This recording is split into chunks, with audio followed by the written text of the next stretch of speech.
Hi friends, welcome to my Rakshitha channel. இன்றைக்கி நம்ம சேனலில் என்ன பார்க்க போகிறோன்னா, ஒரு 3/4 கிலோவில் வந்து மட்டன் பிரியாணி தான் செய்ய போகிறோம்.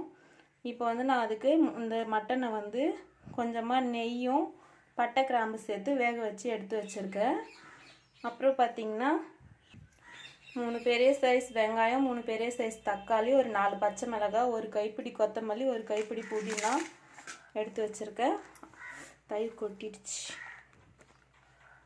தயிர் எடுத்து வச்சுருக்கேன். சின்ன பாக்கெட் தான் நான் எடுத்துருக்கேன். இதில் பாதி தான் நான் சேர்க்க போகிறேன். அப்புறம் பார்த்திங்கன்னா பட்டை கிராம்பு, ஸ்டார் பூ, ஏலக்காய் இதெல்லாம் எடுத்துருக்கேன். இஞ்சி பூண்டு வந்து 100 கிராம் கம்மியாக, 100 கிராமுக்கு கொஞ்சம் கம்மியாக இஞ்சும், 50 கிராமுக்கு கொஞ்சம் கம்மியாக பூண்டும் சேர்த்து அரைச்சி எடுத்து வச்சுருக்கேன். பாருங்கள், இந்த அளவுக்கு அரைச்சி எடுத்து வச்சுருக்கேன். வாங்க இப்போ எப்படி செய்யறதுன்னு பார்க்கலாம்.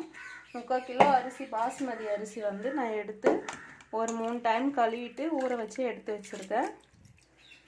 எப்படி செய்யறதுன்னு பார்த்துடலாம் வாங்க.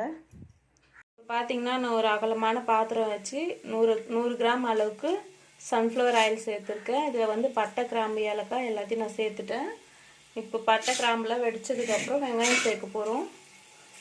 பாருங்கள், பட்டை கிராம்பு வெடிச்சிருச்சு. இப்போ வந்து நான் வெங்காயம் சேர்த்துக்கிறேன்.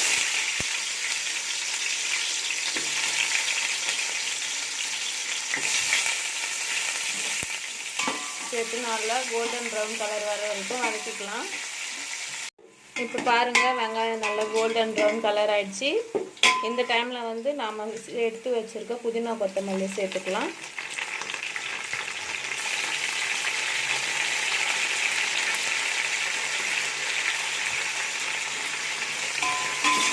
சேர்த்து நல்லா மிக்ஸ் பண்ணி வதக்கிக்கோங்க.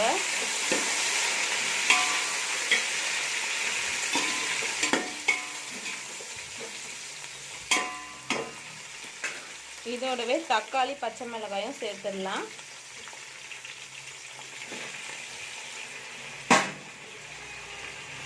சேர்த்து நல்லா தக்காளி குழைய வதங்கணும். அது அளவுக்கு வதக்கிக்கலாம். நான் வந்து இஞ்சி வந்து தக்காளி சேர்த்ததுக்கப்புறம் தான் சேர்ப்பேன். ஏன்னா அடி பிடிச்சிரும். அதனால தான் தக்காளி சேர்த்ததுக்கப்புறம் சேர்த்தோம்னா அடி பிடிக்காமல் வரும். ஸோ நான் எப்போவுமே வந்து தக்காளி சேர்த்ததுக்கப்புறம் தான் பிரியாணிக்கு மட்டும் இஞ்சி பூண்டு தக்காளி சேர்த்ததுக்கப்புறம் தான் சேர்ப்பேன். இப்போ தக்காளி வதங்கும் போது கொஞ்சமாக உப்பு சேர்த்துக்கலாம். நான் கறியிலையும் லைட்டாக உப்பு சேர்த்து தான் வேக வச்சுருக்கேன். ஸோ இதில் கொஞ்சமாக சேர்த்துக்கலாம். பத்தலைன்னா நம்ம அப்புறம் சேர்த்துக்கலாம். இப்போ பாருங்கள், தக்காளி கொஞ்சம் குழைவாக வெந்துடுச்சு. இப்போ இஞ்சி பூண்டு பேஸ்ட் சேர்த்துக்கலாம். சேர்த்து நல்லா மிக்ஸ் பண்ணிக்கோங்க. இஞ்சி பூண்டு பேஸ்ட் சேர்த்ததுக்கப்புறம் அடுப்பை சிம்மில் வச்சுருங்க, இல்லைன்னா தீஞ்சு போயிடும். இப்போ பாருங்கள், இஞ்சி பூண்டோட பச்சை வாசனைலாம் போயிடுச்சு. இப்போ ரெட் சில்லி பவுடர் வந்து ஒரு 2 ஸ்பூன் சேர்த்துக்கலாம். பத்தலைன்னா அதுக்கப்புறம் கொதிக்க சொல்ல சேர்த்துக்கோங்க. சேர்த்து நல்லா மிக்ஸ் பண்ணிக்கோங்க. இப்போ இந்த டைமில் பார்த்திங்கன்னா நாம் தயிர் சேர்த்துக்கலாம். நான் எடுத்து வச்ச தயிரில் பாதி தான் சேர்த்துக்கிறேன். ஏன்னா தக்காளி கொஞ்சம் புளிப்பாக இருக்கும். இது வந்து காய் வாட்டாக இருந்துச்சு இந்த தக்காளி, அதனால தான். தயிரும் நம்ம அதிகமாக சேர்த்துட்டா இன்னும் கொஞ்சம் புளிப்பாயிடும். அப்புறம் பிரியாணி மாதிரி இருக்காது, புளி சாதம் மாதிரி தான் இருக்கும். ஸோ கம்மியாக சேர்த்துக்கிறேன். நீங்கள் எந்த மாதிரி தக்காளி சேர்க்குறீங்கிறத பார்த்துட்டு அதுக்கேற்ற மாதிரி தயிர் சேர்த்துக்கோங்க. சேர்த்து மிக்ஸ் பண்ணிவிட்டு நம்ம வேக வச்சு எடுத்துருக்க கறியை சேர்த்துக்கலாம்.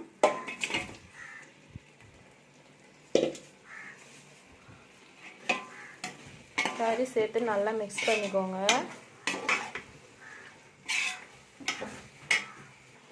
இப்போ பாருங்கள், கறி சேர்த்து நல்லா ஒரு 5 நிமிஷம் வேக வச்சுட்டேன். ஏன்னா இந்த கறி வந்து நான் ஏற்கனவே வேக வச்சு எடுத்த கறி தான், அதனால தான். நான் வந்து 2 உழாக்கு அரிசி எடுத்திருந்தேன், 4 உழாக்கு தண்ணி சேர்த்துக்கிறேன். கறி வேக வச்ச தண்ணியும் சேர்த்து தான் சேர்த்துக்கிறேன்.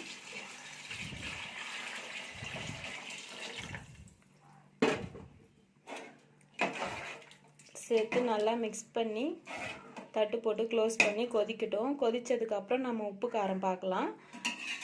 கூட குறையா இருந்தால் நம்ம கொதித்ததுக்கப்புறம் சேர்த்துக்க வேண்டியதான், டெஸ்ட் பண்ணி பார்த்துட்டு.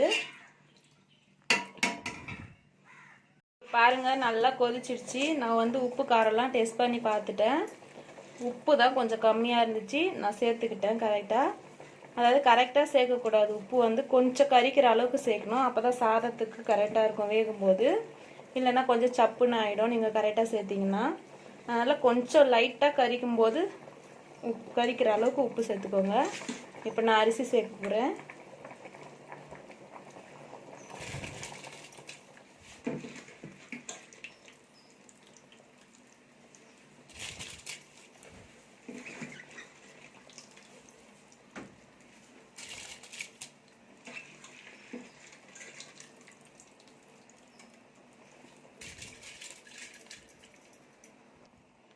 அரிசி சேர்த்துட்டு ஒரு முறை லைட்டாக இப்படி மிக்ஸ் பண்ணி விடுங்க. மிக்ஸ் பண்ணி விட்டுட்டு தட்டு போட்டு க்ளோஸ் பண்ணிவிடுங்க. வேகட்டும். ஒரு முக்கால் பதம் வெந்ததும் நம்ம தம் போட்டுடலாம். இப்போ பாருங்கள், நல்லா முக்கால் பதம் வெந்துடுச்சு. தண்ணி வந்து அரிசிக்கு லெவலாக இருக்குது. இந்த டைமில் வந்து நம்ம தம் போட்டுடலாம். இப்போ பாருங்கள், நான் சிம்மில் வச்சுட்டேன். அடுப்பை வச்சுட்டு இது மேலே வெயிட்டுக்காக கொஞ்சம் ஒரு குண்டானில் தண்ணி வச்சுருக்கேன். இது ஒரு 10-20 நிமிஷம் நல்லா தம் ஆகட்டும், அப்புறமா பார்க்கலாம். இப்போ பார்க்கலாம் வாங்க. 15 நிமிஷம் ஆயிடுச்சு. பாருங்கள், நல்லா வெந்துடுச்சு. பாருங்கள், சாதமும் நல்லா உதிரியாக இருக்குது. இதை வந்து நம்ம எதுவுமே பண்ணக்கூடாது. ஸ்டவ் ஆஃப் பண்ணிவிட்டு அப்படியே ஒரு 10 நிமிஷம் மூடி வச்சுட்டு அதுக்கப்புறம் தம்மை உடச்சி பாருங்கள். பிரியாணி சூப்பராக இருக்கும். நீங்களும் ஒரு முறை இந்த மாதிரி ட்ரை பண்ணி பாருங்கள். உங்களுக்கு பிடிச்சிருந்தா லைக் பண்ணுங்கள், ஷேர் பண்ணுங்கள், கமெண்ட் பண்ணுங்கள். மறக்காமல் சப்ஸ்கிரைப் பண்ணுங்கள். Thank you friends. பாய்.